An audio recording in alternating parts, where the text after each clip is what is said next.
নমস্কার দর্শক বন্ধু, জীবন দর্শন জ্যোতিষ পরিচর্যায় জ্যোতিষ অনুরাগী বন্ধুদের জানাই সাদর প্রণাম। দর্শক বন্ধু, আজ আমরা আলোচনা করব সাংসারিক সুখের অভাব কী কারণে আমাদের জীবনে হয়ে থাকে।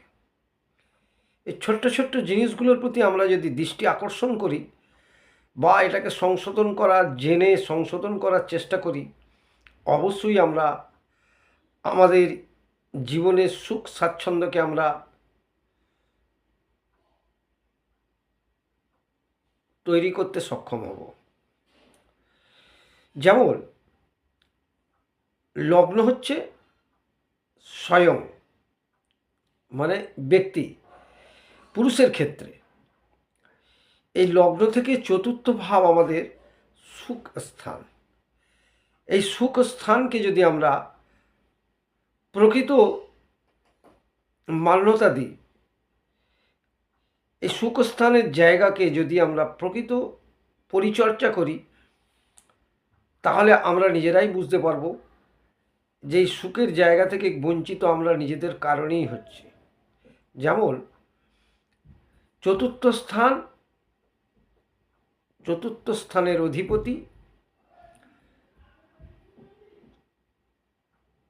চতুর্থ স্থানের কারক গ্রহ কি অবস্থায় আছে যদি আমরা দেখে নিতে পারি এবং তার পরিচর্যা করে যদি এটাকে আমরা নিজেদের মতো করে গ্রহ যেভাবে বলছে সেই মতো যদি আমরা জীবনযাপন করি, তাহলে সুখ থেকে আমরা বঞ্চিত কোনো দিনই হব না। যেমন 1 নম্বর হচ্ছে চতুর্থ স্থান মাতা। এই মাতার প্রতি আমাদের কোনো ভুল ত্রুটি হচ্ছে না তো? মাতার প্রতি কোনো ব্যবহারে খামতি হচ্ছে না তো? এটা তো 1 নম্বর গেল। 2 নম্বর হচ্ছে চতুর্থ স্থান। চতুর্থ স্থান হচ্ছে সপ্তম স্থান। যদি কারো বিবাহ হয়ে থাকে, তাহলে চতুর্থ স্থান মানে সপ্তম স্থান, মানে পুত্র বধূ। আপনার মা আপনার ওই পুত্রবধূর সঙ্গে ঠিক ব্যবহার করছে কিনা সেই ব্যক্তিকে যথাযথ নজর দিতে হবে।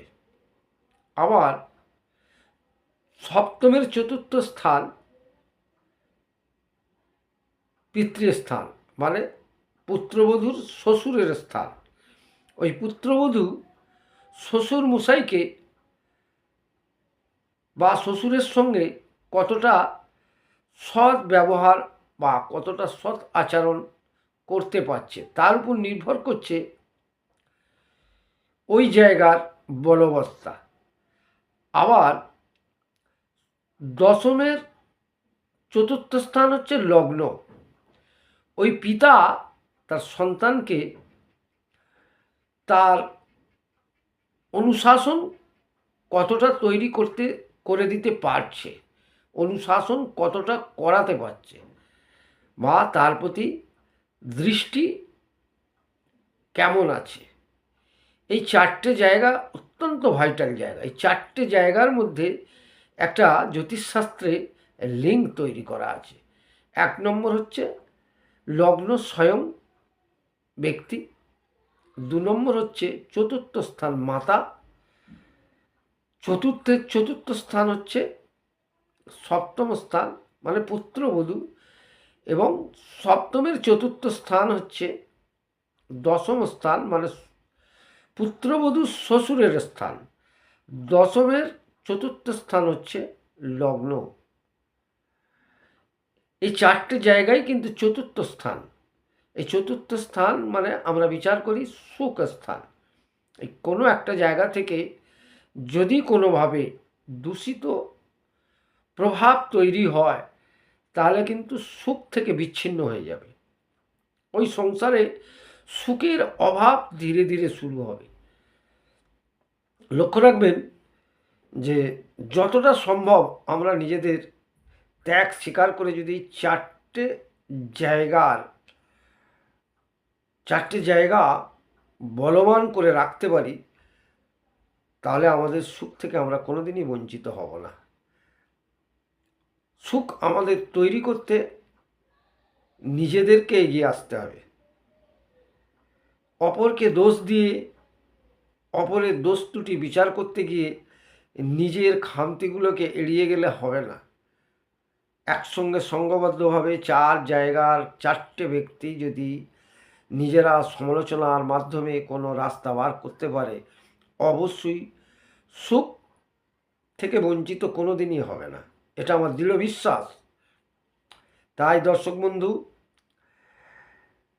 আর একটা কথা হচ্ছে যে চতুর্থ স্থানের অধিপতি যদি পীড়িত থাকে, চতুর্থ স্থান যদি পীড়িত থাকে, তখন বুঝে নিতে হবে যে মাতার মধ্যে কোনো খামতি হচ্ছে।